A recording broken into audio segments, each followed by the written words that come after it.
कल एक प्रसंग चल रहा था कथा में, भगवान देवादिदेव महादेव भगवान शंकर कामाख्या पीठ पर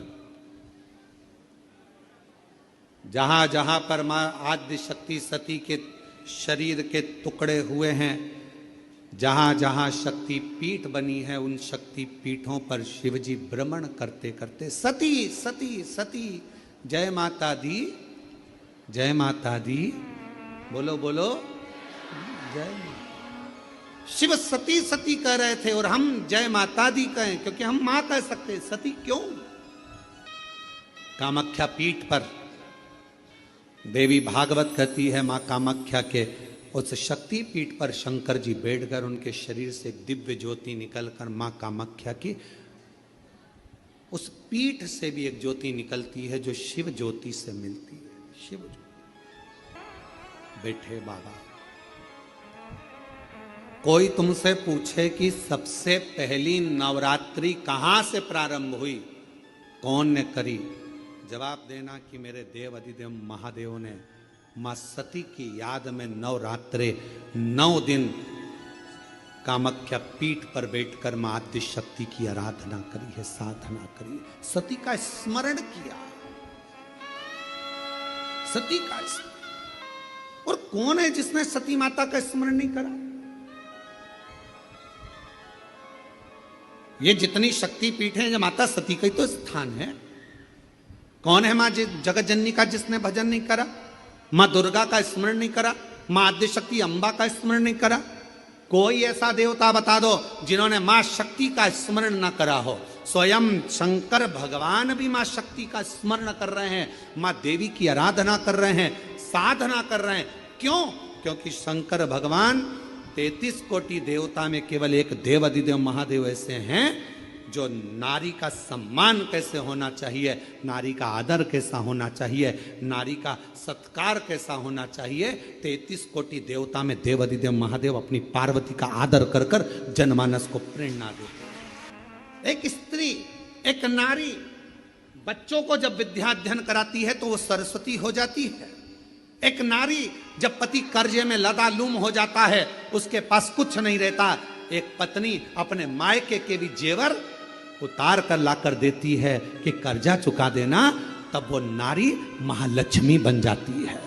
एक नारी जब बच्चे भूखे होते हैं, पति भूखा होता है और भूख लग रही होती है, घर में कोई कैसे, वो बीमार भी है ना, उसके शरीर में रोग भी है, सिर दर्द हो रहा है, बुखार आ रहा है, घर में कोई करने वाला नहीं है, तब वो नारी भले नौकरी करे, सर्विस करे, चाहे कहीं पर भी रहे, चाहे वो गृहस्थ आश्रम में रह रही है, परिवार में रह रही है, पर बीमार होकर भी वो रसोई घर में भोजन बनाकर भोजन करा रही है, तो वो अन्नपूर्णा बन जाती है। बच्चों को पढ़ा रही है, सरस्वती बन गई। पति का कर्जा उतारने के लिए उसको दुखी ना देखते हुए उसने अपना गले के रकम, कान के बुंदे, हाथ की अंगूठी, कड़े तक दे दिए, वो लक्ष्मी बन गई। बीमार होने के बाद भी वो भोजन बनाकर अपने बच्चों को, पति को, परिवार को खिला रही है, वो अन्नपूर्णा बन गई। और जब अपने पति, अपने परिवार और अपने बच्चों पर दुख आता है तो वो चंडी भी बन जाती है, वो चंडी भी बन जाती है।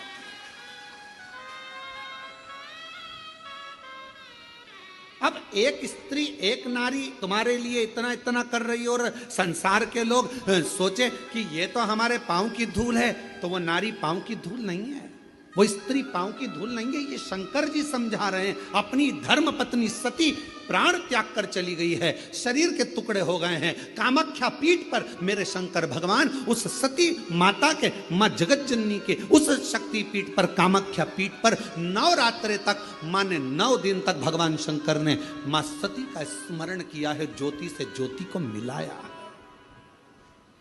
ज्योति से ज्योति को। ये नवरात्रे, ये भारत की भूमि पर सनातनियों के लिए, सनातन धर्म के लिए नवरात्रे काय के लिए आते हैं? ये नवरात्रे माँ दुर्गा की आराधना करने के, साधना करने के साथ में ये नवरात्रे आते हैं अपने भीतर की आत्म ज्योति को परमात्मा की ज्योति से, माँ जगत जननी की ज्योति से, आद्य शक्ति से, भवानी से, शिव से, इस भीतर की आत्म ज्योति को उस ज्योति से मिलाने के। ये नवरात्र काय के लिए आते हैं? एक नारी का सम्मान करने के लिए। ये नवरात्र काय के लिए आते हैं? एक नारी के भीतर भी देवी की आराधना, शक्ति की साधना का प्रणाम करने, नमन करने। ये नवरात्र काय के लिए आते हैं? एक छोटी सी छोटी लड़की में भी, कन्या में भी उस आद्य शक्ति मां जगत जननी दुर्गा उमा का दर्शन करने के। केवल नवरात्रे व्रत करने से पूर्ण नहीं होते हैं। केवल नवरात्रे व्रत करने से पूर्ण नहीं होते। केवल नवरात्रे 9 दिन तक भूखे रहने से पूर्ण नहीं होते। केवल नवरात्रे नवरात्रि तक जागने से पूर्ण नहीं होते। केवल नवरात्रे घर में ज्योत जलाने से पूर्ण नहीं होते। केवल नवरात्रे 9 दिन तक जवारे बोने से पूर्ण नहीं होते। केवल नवरात्रे 9 दिन तक कलश स्थापना से पूर्ण नहीं होते। नवरात्रे पूर्ण जब माने जाते हैं जब आप घर में रहने वाली नारी का आदर करना प्रारंभ कर दो। प्रत्येक कन्या में, प्रत्येक बच्ची में तुम्हें मां जगत जननी का स्वरूप नजर आने लगे और आप स्त्री को सम्मान देने लगे, आदर करने लगे, तो समझना कि नवरात्रे सिद्ध हो गए। नवरात्रे में आपकी साधना सिद्ध हो गई। गाली बक रहे हो, अपशब्द कर रहे हो, ताना दे रहे हो, आड़े टेढ़े वचन बोल रहे हो, कभी हाथ उठा लिया, कभी जूता उठा लिया, कभी चप्पल उठा ली, वो भी तो किसी की बेटी है। वो भी तो किसी की बेटी है। किसी के बेटी को आदर देना तो प्रारंभ करो। सत्कार।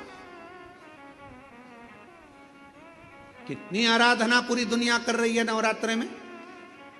पूरी दुनिया कितनी आराधना कर रही है मां जगत जननी की। कोई जोत जलाता है, कोई जवारे बोता है, कोई, हम कहते हैं जोत जलाओ अपने भीतर, प्रत्येक नारी के आदर की, सम्मान की, सत्कार की।